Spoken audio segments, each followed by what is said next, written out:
నమస్తే welcome to NI news ముందుగా headlines కరీంనగర్లో ప్రధానమంత్రి ధనధాన్య యోజన కార్యక్రమం పాల్గొన్న కేంద్ర హోంశాఖ సహాయ మంత్రి బండి సంజయ్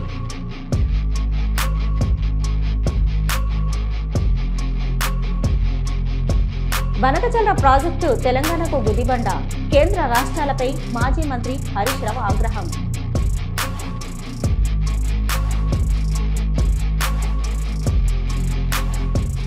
హైదరాబాద్ అభివృద్ధిలో కాంగ్రెస్ కృషి వెలకట్టలేనిది మంత్రి కోమటిరెడ్డి వెంకటరెడ్డి వెల్లడి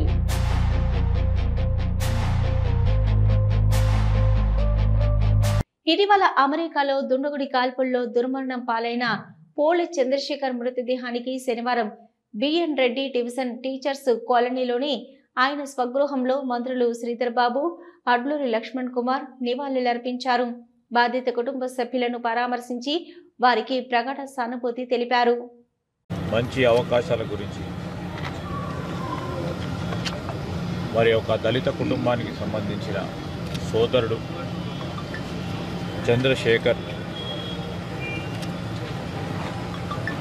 టెక్సస్లో అనుకోని సంఘటనలో ఒక దుండుగొండి చేతిలో మరి హత కావటం జరిగింది. మేము మా సహచార మంత్రివర్గ సోదరులు లక్ష్మణ్ కుమార్ గారితో పాటు ఈరోజు వారి మృతదేహాన్ని సంబంధించి వారి కుటుంబ సభ్యులందరినీ కూడా పరామర్శించడానికి రావటం జరిగింది. 7 రోజుల క్రితం జరిగిన ఈ సంఘటన ముఖ్యమంత్రి గారు అదేవిధంగా ప్రభుత్వ యంత్రాంగం కూడా ఈ సంఘటన గురించి తెలుసుకున్న పిదపనే వెంటనే అక్కడ ఉన్న మన కాన్సులేట్స్ని ఎంబసీని కూడా వెంటనే అప్రమత్తం చేసి సంఘటన వివరాలు తెలుసుకొని సంఘటనకు సంబంధించిన దర్యాప్తు వెనువెంటనే చేపట్టాలని, దానికి తోడు కుటుంబ సభ్యులు సంబంధించి ఒక పరంగా మనోవేదన చెందుతా ఉన్న సందర్భంలో మాకు ఇక్కడున్న స్థానికంగా ఉన్న మరి మా నాయకులు మధు యాష్కి గౌడ్ గారు అక్కడ అమెరికాలో ఉండి, రామిరెడ్డి గారు, రాజశేఖర్ గారు, ఇక్కడ ఉన్న మా మిత్రులు మా రామ్మోహన్ గౌడ్ గారు, ఈరోజు ఇక్కడున్న మా కార్పొరేటర్ సోదరుడు. ప్రధానమంత్రి ధనధాన్య యోజన కింద రైతుల సాధికారతలో కొత్త మైలురాయి అన్నారు కేంద్ర హోంశాఖ సహాయ మంత్రి బండి సంజయ్. మన మంత్రివర్యులు బండి సంజయ్ గారిని మాట్లాడవలసిన కోరుతున్నా.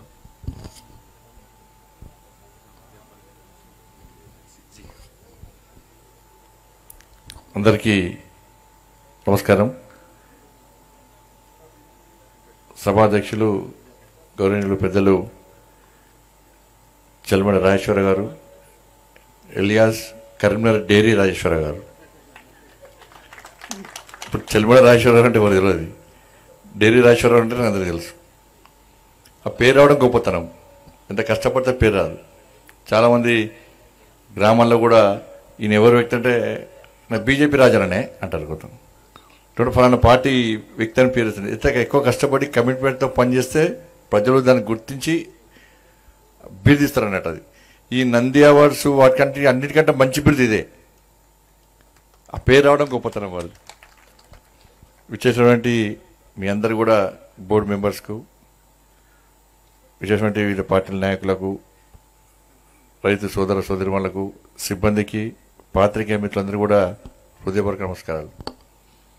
ఇప్పుడే ప్రియతమ ప్రధాని నరేంద్ర మోడీ గారి యొక్క స్వహస్తాలతోని వర్చువల్గా దేశవ్యాప్తంగా ప్రధానమంత్రి ధనధాన్య కృషి యోజన, దళన్ ఆత్మనిర్భర్ భారత్ మిషన్ను దాదాపు 42,000 కోట్ల రూపాయల విలువ చేసేటువంటి అభివృద్ధి పనులను ప్రారంభించుకున్నాం. మనం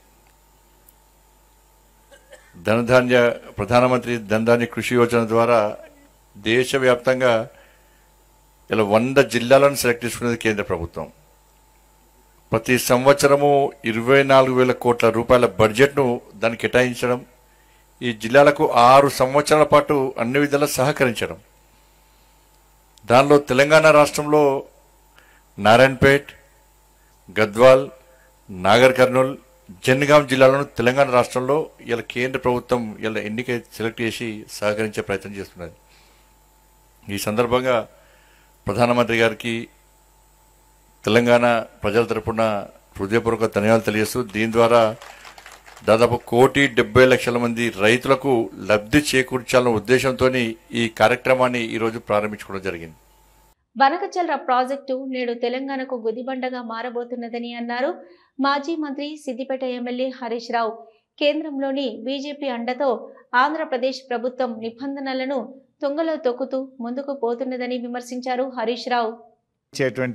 అంశం మేము ముందు నుంచి హెచ్చరిస్తున్నట్టే ఇవాళ తెలంగాణ పాలిట బనకచెర్ల ప్రాజెక్టు పెను ప్రమాదంగా మారబోతా ఉన్నది. ఇవాళ ఆంధ్రప్రదేశ్ ప్రభుత్వం బనకచెర్లకు ఉన్నటువంటి అడ్డంకులను కేంద్ర బీజేపీ ప్రభుత్వ సహకారంతో నిబంధనలను తుంగలో తొక్కుతూ ఒక్కొక్కటిని అధిగమిస్తూ ముందుకు పోతా ఉంది. కానీ ఈ రాష్ట్ర ప్రభుత్వం, ఈ రాష్ట్రంలో ఉన్న కాంగ్రెస్ ప్రభుత్వం రాష్ట్ర ప్రయోజనాలు కాపాడాల్సింది పోయి, రాష్ట్ర హక్కుల కోసం పోరాటం చేయాల్సింది పోయి, నిమ్మకు నీరెత్తినట్టుగా రేవంత్ రెడ్డి ప్రభుత్వం వ్యవహరిస్తూ ఉంది, పరోక్షంగా సహకరిస్తూ ఉంది. ఈ ప్రాజెక్టు పురోగతికి సంబంధించి ఇటీవల జరిగిన తాజా పరిణామాలు ఏవైతే ఉన్నాయో మీడియా సాక్షిగా ఈ ప్రభుత్వం యొక్క చేతగాంతనాన్ని, ఈ ప్రభుత్వం తెలంగాణ రాష్ట్ర ప్రయోజనాల్ని ఏ రకంగా కాలరాస్తుందో నేను రాష్ట్ర ప్రజలకు వివరించదలుచుకున్నా, ఈ ప్రభుత్వాన్ని కూడా హెచ్చరించదలుచుకున్నా. మొట్టమొదట ఇది కేంద్ర మంత్రి సిఆర్ పాటిల్ గారు మన రాష్ట్ర ముఖ్యమంత్రి రేవంత్ రెడ్డి గారికి రాసిన లేఖ. సిఆర్ పాటిల్ గారు గత నెల 23 సెప్టెంబర్ 2025న ఈ లేఖ రాశారు. మన ముఖ్యమంత్రి రేవంత్ రెడ్డి గారికి 20 రోజుల క్రితం రాసిన లేఖ ఇది. ఈ లేఖలో ఏం రాశారంటే, ద పిఎఫ్ఆర్ అంటే గోదావరి బనకచెర్ల ప్రాజెక్టుకు సంబంధించిన pre feasibility report, the PFR is currently under examination. 1. 2. Further, the government is in receipt of the consensus raised by the state of Telangana on Polavaram Bankacherla link project and is following due process for techno-economic appraisal of the project. అంటే మేము ఈ Polavaram Banakacherla project యొక్క economic appraisal యొక్క process కొనసాగిస్తున్నాము, మేము process చేస్తున్నాము అని ఎవరికి రాసిండ్రు? స్వయంగా మన ముఖ్యమంత్రి రేవంత్ రెడ్డికి రాశారు. ఎన్ని రోజుల కింద రాశారు? 20 రోజుల కింద రాశారు. హైదరాబాదు ఈరోజు గ్లోబల్ సిటీగా నిలబడడంలో కాంగ్రెస్ పార్టీ కృషి వెలకట్టలేనిదన్నారు మంత్రి కోమటిరెడ్డి వెంకటరెడ్డి. ప్రస్తుత ఐటీ మంత్రి దుద్దిల్ల శ్రీధర్బాబు కృషితో నేడు ఐటీ కంపెనీలు హైదరాబాద్కు వస్తున్నాయని తెలిపారు మంత్రి కోమటిరెడ్డి. హైదరాబాద్ ఈరోజు గ్లోబల్ సిటీగా, రీసెంట్ గా 3 days బ్యాక్ చూశారు, లిల్లీ అనే ఒక famous company almost all 1.5 billion తోని continuous follow up honourable minister IT and industry Sridhar Babu garu regular గా ఫాలో అప్ చేసి ఆల్మోస్ట్ ఆల్ వాళ్ళు అగ్రి అయ్యి ఈ రోజు జినోమ్ వ్యాలీలో అవన్నీ కూడా ఏర్పాటు చేయడానికి వారు నిజంగా కూడా ఒక గుడ్ న్యూస్. ఇది డైమండ్ జూబ్లీ సెలబ్రేషన్ ముందు ఇంతమంది టాప్ ఫార్మసిస్ట్ ప్రొఫెసర్ సెలబ్రేషన్ ముందు ఆ అగ్రిమెంట్ జరగడం నిజంగా గుడ్ న్యూస్. మీకు తెలుసు, గతంలో ఓఆర్ఆర్ నిర్మించి హైదరాబాద్ అక్కడే కోకాపేట ఎస్సీసీటీ గానీ ఫైనాన్షియల్ డిస్ట్రిక్ట్ గానీ అక్కడే ఎయిర్పోర్ట్ కట్టి హైదరాబాద్ ని ఇన్వెస్ట్మెంట్ సెంటర్ గా చేయడం జరిగింది కాంగ్రెస్ పార్టీ అప్పుడు 2004 రాజశేఖర రెడ్డి గారు ఉన్నప్పుడు. మళ్ళా ఈ రోజు కూడా regional ring road about 30,000 crores తోని 390 kilometers తోని కమింగ్ 2-3 months లోనే మరొక రీజనల్ రింగ్ రోడ్ చేసి ఆల్మోస్ట్ 50% ఆఫ్ ది ఏరియా ఈ ఓఆర్ఆర్ కి radial roads regional ring road కలుపుకుంటూ ఫ్యూచర్ సిటీ ఇప్పుడు ఎక్కడైతే స్టార్ట్ చేస్తామో అక్కడనే గ్రీన్ ఫార్మాతో పాటు గతంలో చేసిన అక్కడ ఉన్న దానికి ఇక్కడనే స్కిల్ యూనివర్సిటీ ఏర్పాటు చేయడం, దానికి తోడు ఇండస్ట్రీ ఈ ఫార్మా కంపెనీస్ మన దగ్గర ఉన్న కంపెనీస్ ఎక్కడ లేవు ఇండియాలో. ఇంకా కూడా దాన్ని ఎంకరేజ్ చేసుకుంటూ ముందుకు పోతున్న సందర్భంలో మీ అందరికి తెలుసు, తెలంగాణ 24 అవర్స్ సీఎం గారి అడ్వైస్ తో గానీ, వారి టీమ్ లీడర్షిప్ లో నేను గానీ, శ్రీధర్ బాబు గారు గానీ, తెలంగాణని ఇంకా ఏ విధంగా ఫాస్ట్ గా డెవలప్మెంట్ చేయాలనే ప్రతిరోజు ఆలోచిస్తూ, ఫైనాన్షియల్ ప్రాబ్లమ్స్ ఉన్నా అవన్నీ పక్కన పెట్టి ఇన్వెస్ట్మెంట్ అట్రాక్ట్ చేస్తూ, మీరు ఒక నల్గొండ జిల్లానే ఎన్నో ఫార్మా కంపెనీస్ ఉన్నాయి, డివిసి లాంటి పెద్ద కంపెనీస్ ఉన్నాయి, అక్కడ కూడా గ్రీన్ ఫార్మా తీసుకొచ్చే విధంగా కొన్ని కార్యక్రమాలు కూడా చేస్తున్నాం. ఖమ్మంలో ప్రభుత్వ ఉపాధ్యాయుడు రౌడీ అవతారం ఎత్తాడు. ఖమ్మం నగరంలో తనకు పోటీగా క్రాకర్స్ షాప్ పెట్టాడని యజమానిని బూతులు తిడుతూ దాడికి దిగాడు ప్రభుత్వ ఉపాధ్యాయుడు లక్ష్మణ్.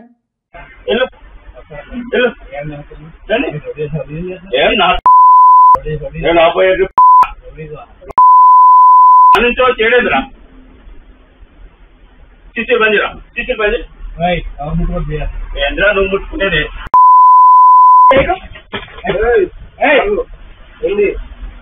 చిచ్చులు బండి అన్ని బండి రైట్ బండి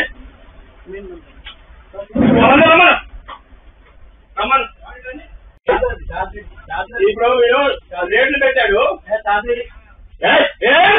ఏదేంద్రా అరే ఏదేంద్రా అప్పగారు రేట్లు పెట్టారు. రేట్లకి మేము డబ్బుల కోసం పంపించాం, 50,000 సరుకు కోసం పంపించాను కదా. మేము ఆ కంపెనీ ఇట్లేదు అంటాడు. కంపెనీ రేట్ ఎంత పెడతావు? ఇక అది మాట్లాడండి. మాట్లాడు మాట్లాడాయా మాట్లాడు. అరే మాట్లాడు సార్, మాట్లాడుతున్నాడు సార్. విన్నారా? ఎస్ఐఆర్ పంపించింది సార్, కొంచెం ఎస్ఐఆర్ పంపించండి.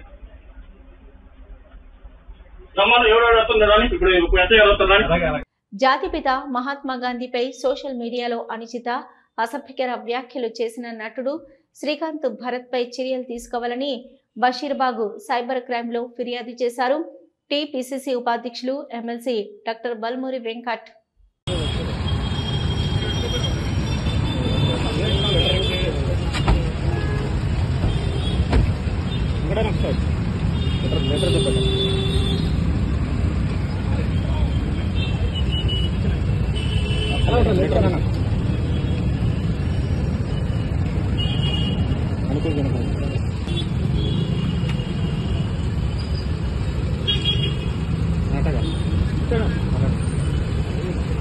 సారీ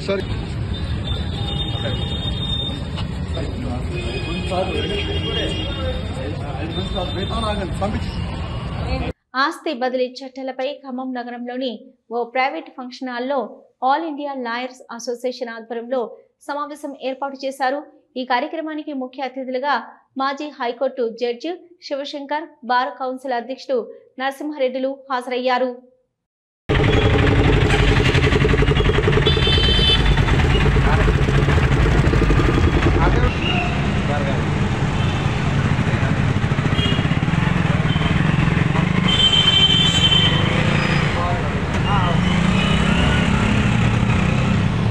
తీసుకోలేము.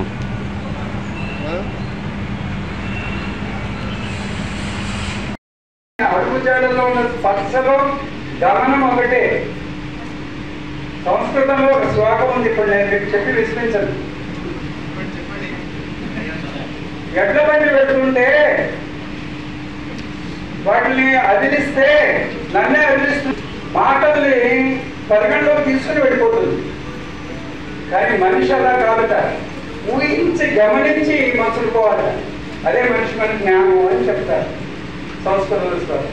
అంటే అలాంటి గొప్ప వాళ్ళ దగ్గర ఏదైనా నేర్చుకుంటే వాళ్ళ వెనకాల తిరిగిన దానికి అంటే నా పాద రూల్ ఏదైనా ఉంది అంటే ఆ తల్లిదండ్రులు ఇచ్చిన అనుగ్రహంతో, వాళ్ళ పూర్వజన్మ శుభ్రతతో, ఆ సరస్వతి అనుగ్రహంతో నాకు ఏదైనా తెలిస్తే మీ అందరితో పాటు పంచుకుంటూ ప్రయత్నిస్తానని చెప్తూ చిన్న ప్రారంభం. ఖమ్మం జిల్లా బార్ అసోసియేషన్ మాజీ అధ్యక్షుడు. నేను ఆల్ ఇండియా లాయర్స్ యూనియన్ రాష్ట్ర కార్యదర్శిగా పనిచేస్తున్నాను. భవిష్యత్తులో జరగబోయే బార్ కౌన్సిల్ తెలంగాణ ఎన్నికల్లో బార్ కౌన్సిల్ మెంబర్గా అభ్యర్థిగా పోటీ చేస్తున్నాను. ఈరోజు ఈ ఖమ్మంలో జస్టిస్ శివశంకర్ గారితో ట్రాన్స్ఫర్ ఆఫ్ ప్రాపర్టీ యాక్ట్, అట్లే మార్కింగ్ ఆఫ్ డాక్యుమెంట్స్ మీద అడ్వకేట్స్కి వాళ్ళకి అవేర్నెస్ కోసం, వాళ్ళకి నాలెడ్జ్ పెంచడం కోసం ఈ ప్రోగ్రాం పెట్టాము. ఇది ఆల్ ఇండియా లాయర్స్ యూనియన్ గత 3 దశాబ్దాల నుంచి కూడా ఖమ్మంలో ప్రతి సంవత్సరం 3 నెలలకు ఒకసారి 2 నెలలకు ఒకసారి అనేక మంది విద్యావంతులతో, విద్యావేత్తలతో, అట్లే న్యాయ కోవిదులతో ఇలాంటి సెమినార్లు, క్లాసెస్ పెట్టడం జరుగుతుంది. హిందువులకు సమాన హక్కులు, నిరాకరణ, రాజ్యాంగాల వివక్ష అనే విషయంపై ఒక చర్చా వేదిక నిర్వహించారు. రాజ్యాంగంలోని ఆర్టికల్ 25 నుంచి 30లో ఉన్న ఆర్టికల్ హిందువుల సమాన మత హక్కులు, సమాన విద్యా హక్కులు, సమాన సంక్షేమ హక్కులు ఇవ్వలేదని, మన హిందూ దేవాలయాలు 2 లక్షలకు పైగా ప్రభుత్వ ఆధీనంలో ఉన్నాయి, కానీ హిందువులకు ఎలాంటి సంక్షేమ పథకాలు లేవని వక్తలు అభిప్రాయపడ్డారు. తర్వాత ఎల్వి సుబ్రహ్మణ్యం గారిని కూడా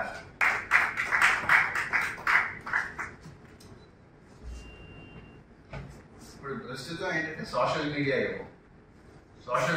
కూడా సమాధానం లేదు. అలాంటి ప్రశ్నలు ఆయన సంధిస్తారు. ఇవన్నీ ఇప్పుడు ఈయన చెప్పే విషయాల్లో ఉంటాయి. నాగేశ్వరరావు గారు అని చెప్పి గవయ్య గారు ఒక ట్వీట్ చేశారు. దానికి రాష్ట్రానికి గవర్నర్ కింద కూడా చేశారు. ఆ విషయాన్ని మీరు మర్చిపోయారు. తర్వాత కొన్ని అలాగే ఈశ్వరపేట హరిబాబు గారు,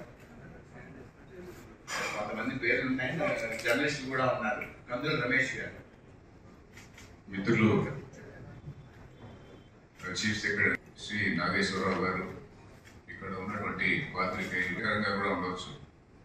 హిందువులపైన ఏదో వివక్ష ఉంది, హిందువులకు సమాన హక్కులు లేవు అంటే, సరే మనకి ఏమైంది, మనం అంతా బాగానే ఉన్నాం కదా, లక్షణంగా ఉన్నాం కదా. అంటే ఒక రకంగా చెప్పాలంటే ఆయన పదవిలో ఉన్నప్పుడు కూడా దీనికి సంబంధించిన సెమినార్లు అవి ఏర్పాటు, అంటే హిందూ ఆర్గనైజేషన్స్ తోటి కార్యక్రమం నిర్వహించారు. ఆయన ఆవేదన కాదు, చాలా మంది ఆవేదన కోసం చర్చా వేదిక లాగా ఏర్పాటు చేశారు. ఈ కార్యక్రమంలో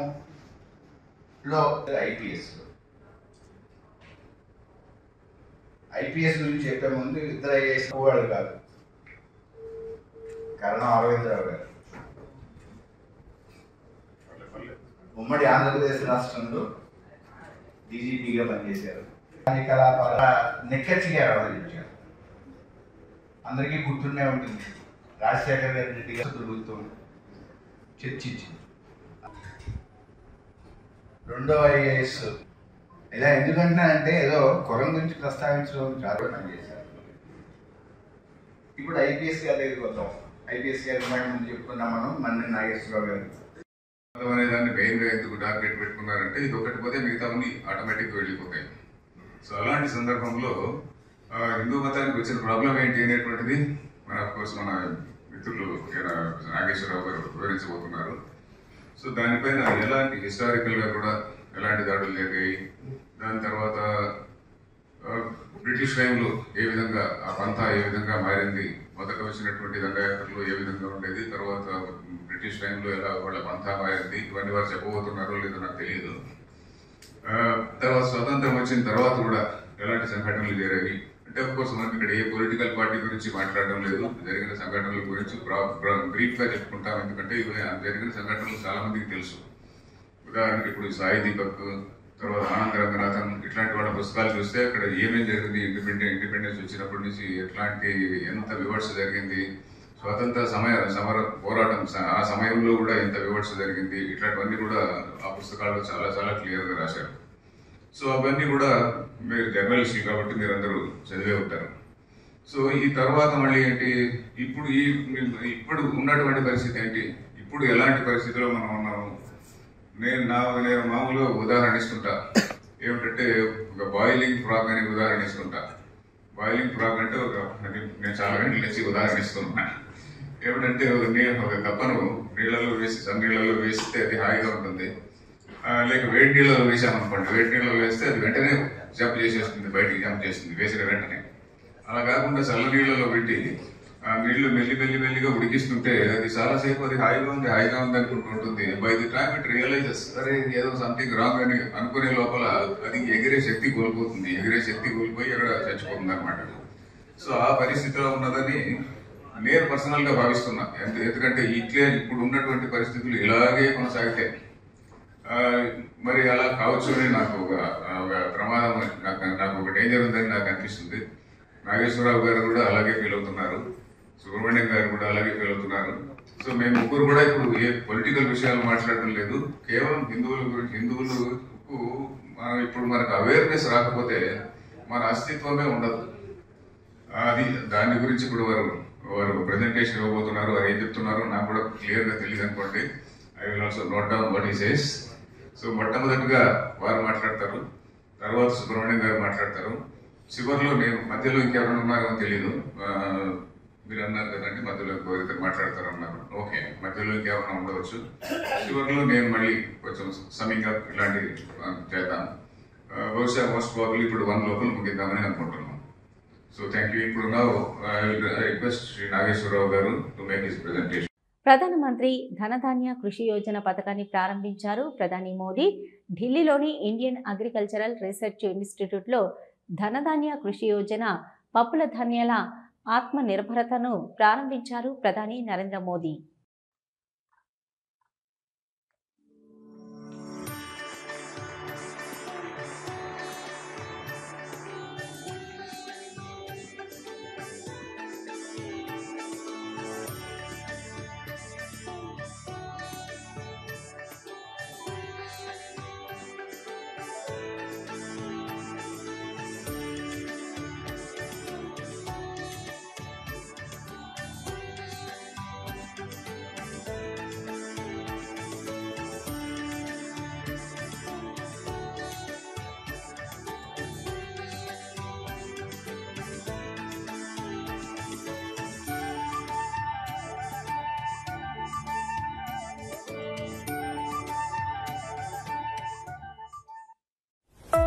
कृषि एवं किसान कल्याण मंत्रालय.